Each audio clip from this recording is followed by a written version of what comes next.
Hello, and welcome to the Goma Tech Pool channel. I'd like to take this opportunity to give you an update as to how members of the Goma Wada Hub are doing with the ongoing conflict in the Eastern Democratic Republic of Congo, and also talk about the application of the blockchain in case of war, such as ongoing conflict in Eastern Congo. As you may know, the city of Goma has been attacked by Rwandan-backed rebels that caused displacements of people and the loss of countless lives. In the thousands, people died, and we did hear from members of the Goma Wada Hub that so far those who were able to email us or chat with us told us that they're safe, even though the situation in the city remains critical. So in the case of conflict, blockchain applications do play a role, and in this case I'll cover as to what has been our experience with members of the Goma Wada Hub. And for this case, the blockchain solutions were self-custody played a key role. Members of the Goma Hub did not have access to their bank accounts, and so far the banks have not yet opened. So those members were able to travel were only relying on the wallets they had in EDA. They were able to exchange them across the border in the neighboring city of Bukavu, and also through mobile money integration with blockchain application. So self-custody did play a role and does play a role, and it's one of the definitions of the blockchain solutions. Also, in the case of the wars, these wars are mostly nation-led wars, and blockchain applications do not rely on nation borders, which means you can basically travel across borders with your fund, and also the applications are accessible across borders, and that's one of the key benefit of the blockchain. And when nation states get hijacked by dictators, then all the resources, human, material, get exploited, used in conflicts, used in exploitation, and in some cases, blockchain can allow to identify such abuse and exploitation of resources. And also in developed nations, we have seen that blockchain application can also help newcomers avoid barriers. For example, in the case of loans, members of vulnerable populations, such as I don't know, black Americans, for example, who were not awarded loans in the past, or not in the so past far like recently. So such cases do allow for blockchain application to be useful, given that loans on the blockchains do not discriminate by race, for example. So in developing nations, blockchain application can also have some benefits. So far the case in Goma, we of course we heard from Boaz, the hub manager, and also some members of the team.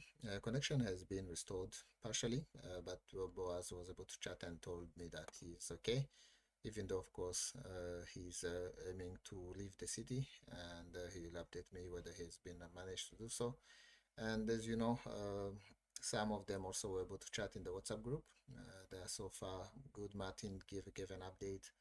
I think Amid also kind of sent a message. So they're doing fine. They were able to chat. However, of course, with no power, with no internet connection, sometimes they cannot provide quick updates. And some of who are members of the Equival team were able to receive funds. I did send some funds to kind of get them some EDA so that they can see how to either use them or try to see how they can leave the area if they can. So blockchain application have potential of solving real problems by breaking information barriers. In this case, access to funding. You can basically have your blockchain fund, your blockchain wallet, and cross borders, go in Uganda, exchange it, and get funds in the local currency, which is what members who have brought to leave were able to do. So in conclusion, for this quick update is that blockchain application can promote transparency, as I alluded to, on nation states abuse of resources, facilitate freedom of movement. If you have your wallet and you're able to go, you won't wait until the bank open if the bank won't even be opening soon. And also in the case of enterprise, the blockchain application can allow individuals to feel freer and to be more expressive, given that they know that they're not variable based on the will of a few individuals who manipulate the nation resources. And also technologically, even though the blockchain is applicable to developing nations, I do think that it's good for those nations to take advantage of blockchain applications, given that it can allow them to leapfrog some steps. For example, in accounting of public accounts, the blockchain application can allow to combat corruption, can allow to facilitate education. All the identification, of course, is key. Ownership is still an issue in those developing nations, and blockchain application can put more transparency in the whole process. So what's the future looking so far in Goma? Well, I grew up in Goma, and as you can see, there's quite a lot of young people from this picture. All this picture shows a cycle of young people stuck in cycle of conflict. The Democratic Republic of Congo is projected to be one of the most populous nations by 2050. So all these kids, people have to work on how to get them employment, on how to educate them. But because of conflict, those efforts, schools are destroyed, and these kids, because of conflict, become more radicalized. Some of them, of course, given the trauma they may have gone through. All that is quite a lot of time it takes. Every conflict breeds the next conflict. So in this case, the Goma city has been just non-stop. Every 5 years or so, there's always a conflict in the area because of the minerals around the city of Goma, and of course the deficit of democratic institutions across the border that do not allow for any investigation, do not allow for any traceability of resources that are being stolen from the Democratic Republic of Congo.